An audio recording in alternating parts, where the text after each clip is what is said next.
60대가 할 일, 이를테면 60대의 가족과의 관계와 어른으로서의 역할에 대한 이야기를 하겠습니다. 첫째, 용서 구하기입니다. 제가 이혼했을 당시 나의 아이들이 12살, 13살, 초등학교 5학년과 6학년이었어요. 저는 요즘 엄마들처럼 상황을 자세히 설명하거나 아이들에게 이해를 구하지도 않았어요. 어느 날 갑자기 아이들을 데리고 집을 나왔어요. 살 곳도 마련되지 않은 상태로 친척집을 전전하였습니다. 간신히 월세집을 얻어 살게 되었는데요. 저는 제정신이 아닌 상태였어요. 아이들이 힘들 것이란 생각은 하지 못했어요. 제가 너무 힘들었기 때문이죠. 생계를 위해서 무엇이라도 하여야 했고, 낮에는 일하러 다녔고, 아이들은 방치되었습니다. 그러면서 아이들을 윽박질렀어요. 공부 열심히 하고 너희들이 할 일은 너희들이 알아서 하라고요. 특히 첫째인 아들에게 그랬어요. 큰 아이가 중학교 1학년 첫 중간고사에서 평균 90점에 반에서 5등을 했어요. 잘한 거 아닌가요? 그런데 저는 내가 정신이 있는 놈이냐? 이걸 성적이라고 받아왔느냐 하면서 소리를 질러댔어요. 내일부터 깨우지 않을 테니 스스로 새벽 5시에 일어나 공부하고 학교 가라고요. 아들은 다음 날부터 5시에 일어나 공부하더라고요. 아니, 공부하는 척 했어요. 일단 일어나 책상에 앉아는 있었죠. 지금 같았으면 아동학대로 잡혀갔을 거예요. 한참 예민한 사춘기 시기에 친구 하나 없는 낯선 곳으로 이사를 와서 갑자기 공부하기를 강요받은 것이죠. 그전에는 아이들에게 공부하라는 소리 하지 않았거든요. 저는 제가 잘 산다는 증거로 아이들이 공부를 잘해야 한다고 생각했어요. 세월이 흘러 아이들은 대학에 들어가고 저의 마음에도 여유가 좀 생겼어요. 내 마음의 도끼가 어느 정도 풀렸죠. 저는 아이들에게 미안하다고 잘못했다고 말했어요. 그때는 그럴 수밖에 없다고 고백했죠. 그때는 나도 어렸고 엄마로서 많이 부족했다고 용서를 구했어요. 다행히 아이들은 엄마를 이해해 주었어요. 그 후로 아들과 딸의 핸드폰엔 저를 어머니 존경합니다. 이렇게 저장했답니다. 대학교 다닐 때부터 지금까지요. 다른 사람에게 존경받는 것보다 자기 자식에게 존경받기란 더 어려운 것입니다. 보통 부모들이 자식에게 하는 말이 내가 너를 어떻게 키웠는데 그러죠. 그런데 저는 미안해, 엄마는 모성애가 부족해서 제가 우리 아이들에게 늘 하는 말입니다. 그러면 아들이 괜찮아, 나는 효심이 부족해, 그럽니다. 많은 가정에서 아이들이 성장하여 성인이 되었을 때 부모와 갈등이 있는 것은 어릴 적 부모에게 받은 상처 때문이라고 합니다. 부모들도 많은 시행착오를 겪지요. 돌이켜보면 잘못한 것이 많습니다. 자녀에게 먼저 진심으로 잘못을 인정하고 사과를 한다면 자녀들이 부모를 존경하지 않겠어요? 두 번째로 부모 공경도 가르쳐야 한다고 생각합니다. 아들이 취업하여서 첫 월급을 받았어요. 다 가져오라고 해서 제가 용돈을 주고 저축을 하고 나머지는 제가 다 관리하고 제 마음대로 주무르고 싶었죠. 보통 착한 아이들은 그렇게 한다는 소리를 들었습니다. 그러나 저는 그렇게 하지 않았어요. 소득의 10%만 엄마에게 주고 나머지는 내가 알아서 해. 저는 인심 쓰듯이 말했어요. 대신 10%씩은 평생 줘야 해. 아들은 엄마의 제안이 너무 마음에 들었나 봐요. 안도하더라고요. 그 후로 아들은 보너스나 연차수당을 받아도 공돈이 생겨도 꼭 10%는 저에게 줍니다. 딸도 마찬가지였습니다. 그러다가 딸이 결혼하고 아직 정식으로 취업을 하지 않았기 때문에 딸에게는 돈을 받지 못했는데요. 작년에 드디어 딸이 취업했어요. 제가 먼저 말하지 않아도 우리 착한 딸이 월급의 10%를 당연히 줄 거라고 믿었어요. 전화가 왔길래 슬쩍 물었죠. 예진아, 엄마 10% 주는 거 잊지 않았지? 했더니 갑자기 정적이 흐르는 거예요.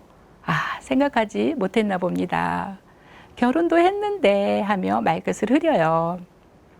저 또한 충격이 컸습니다. 예준이가 안 주리라는 것을 생각하지 못했죠. 저는 타이르듯이 말했어요. 예진아, 내 수입의 10%는 엄마를 주고 신랑의 수입의 10%는 시부모님께 드려라. 그래도 너희 사는데 아무 문제 없이 잘 살 수 있을 거야. 신랑하고 잘 상의해 보라고 하고 전화를 끊었습니다. 그 후 저는 주위의 사람들에게 여론조사를 실시했어요. 일단 아들은 내 편을 들어주었죠. 당연히 줘야지 그러더라고요. 우리 가족을 잘 아는 나의 형제 자매들은 내 편을 들어줬어요. 내가 열심히 키웠고 아이들이 착하니 예진이가 줄 거야 하더라고요. 나의 친구에게 이 문제에 대해서 의견을 물어보았죠. 야, 신혼에 얼마나 살기가 빠듯한데 양가에 10%씩을 보내냐? 집도 장만해야 하고 아기도 낳아야 할 텐데 너는 내 딸에게 해준 것도 없이 그런 것을 바라냐? 하면서 저를 비난하더라고요. 내가 교육적인 목적으로 그러는 거라면 모르지만 그래요. 제가 너무 무리한 요구를 한 것인가 다시 한번 생각해 보았습니다. 일로 만난 내 연배 고객에게도 이야기를 해보았어요. 그분은 제 얼굴을 자꾸 쳐다보며 이 여자 뭐야? 하는 눈치예요. 자기는 두 아들에게 집을 사줬고 결혼한 아들의 생활비가 부족할 것 같아서 매달 100만 원씩 보내준답니다. 아들도 나가서 이 문제에 대해서 친구들에게 물어보니 엄마, 결혼한 친구들에게는 이게 굉장히 예민한 부분인가 봐. 그럽니다. 결혼한 자녀가 매월 일정 금액을 부모에게 드리는 것이 어려운 문제라고 합니다. 저는 기운이 빠졌어요. 우리네 부모들은 왜 자식들에게 모든 걸 주고도 떳떳하게 요구하지 못하는 것일까요? 우리 세대를 낀 세대라고 합니다. 부모를 섬기고 부양했으나 자녀에게 부양해 주기를 바라지 못하는 세대요. 우리 윗세대 부모들은 자식들에게 당연히 부모를 부양할 것을 요구하였어요. 어른으로서 자녀가 부모를 공경하도록 가르쳤습니다. 부모에게 효도하는 것을 미덕으로 여겼죠. 그런 면에서 저는 불만이 많습니다. 일방적인 내리사랑이 다가 아니죠. 자녀가 부모를 공경하도록 가르쳐야 한다고 생각합니다. 있는 돈, 없는 돈 다 긁어서 자녀 결혼시키고 은퇴하고 나면 어떻게 산단 말인가요? 살 길이 막막하죠. 우리나라 60대 이상의 대부분의 부모들의 현실입니다. 저는 이 돈을 왜 받으려고 했을까요? 10%의 의미는 무엇일까요? 생각해 보았습니다. 그것은 지금까지 낳아 키워주신 부모님에 대한 감사의 표시라고 생각합니다. 최소한의 의무이고 최소한의 사랑이라고 생각합니다. 자식에게 받을 준비하는 것도 꼭 필요합니다. 그래야 더 잘 줍니다. 셋째는 자식과의 거리두기입니다. 딸이 결혼할 때 저는 은근히 친정 엄마로서의 역할을 기대했어요. 가구, 가전제품, 그릇 등을 장만하는 일과 갖가지 살림살이의 모든 것들을 제가 준비해주고 참견하고 싶었죠.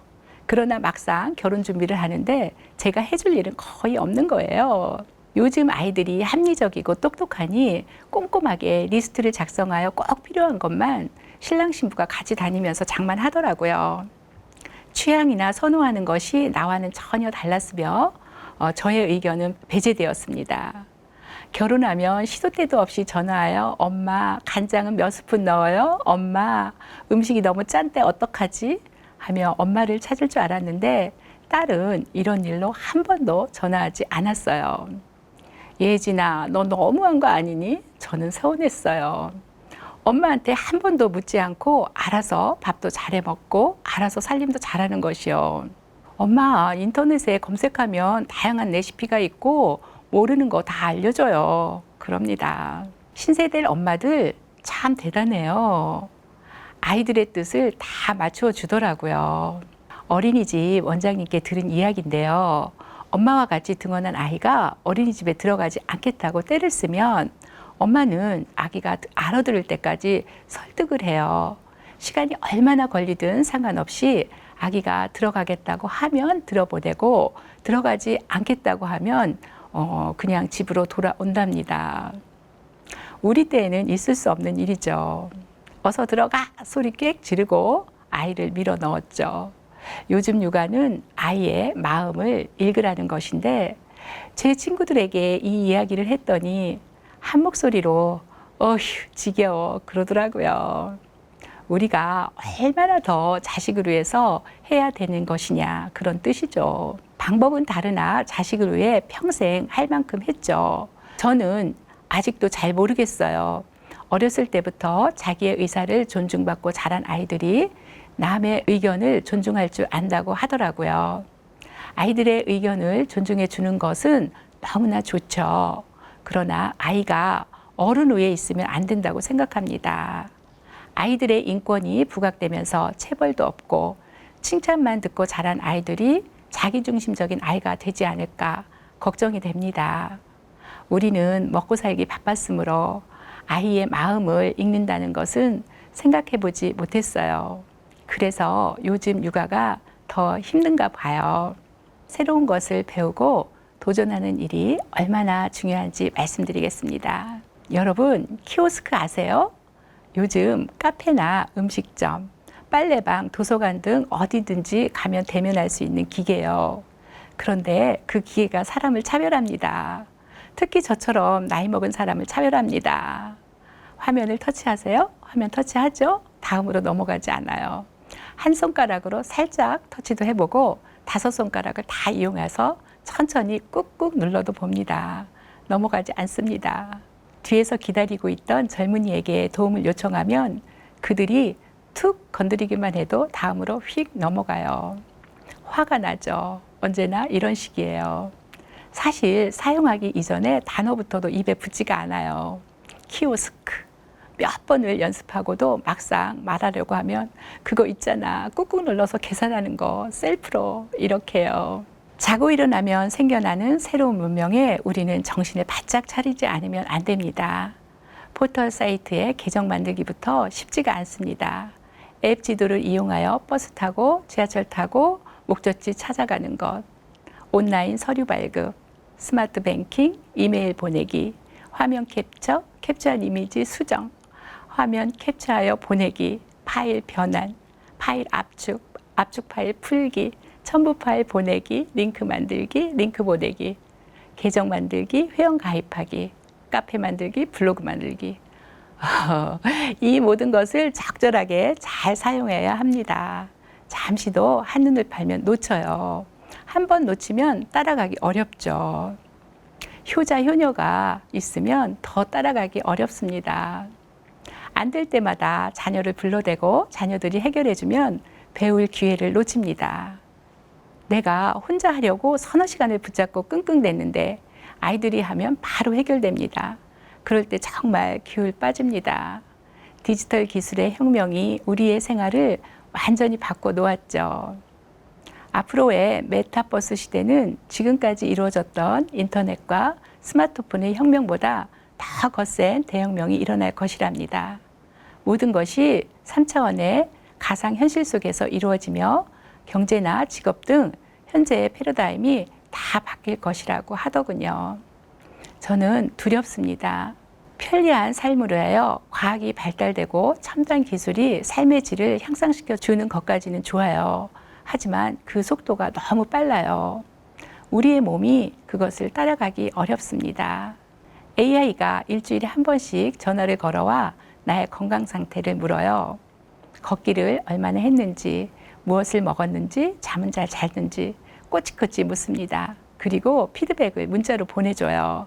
어색하고 낯설지만 몇 번 반복되다 보니 익숙해지더라고요. 기계와 이야기를 하다니. 이야기뿐이랴.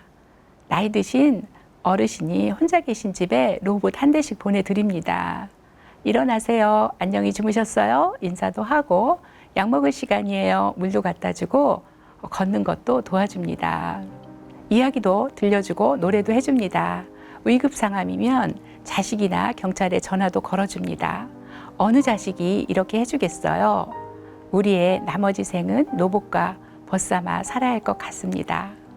이제 와서 뭘 하라고 하는 사람이 있는가 하면 이제야말로 제대로 뭔가 하지 않을까 생각하는 사람이 있을 것입니다.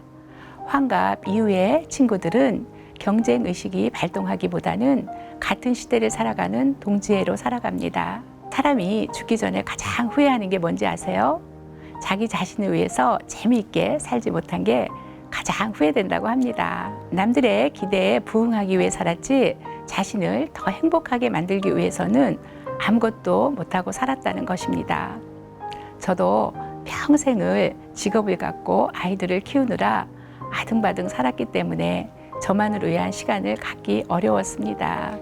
하지만 우리는 그간 쌓아온 삶의 열매들을 누릴 수 있는 시간이 온 것입니다. 사는 날까지 더 좋은 것을 기대하며 오늘의 강의를 마치겠습니다. 감사합니다.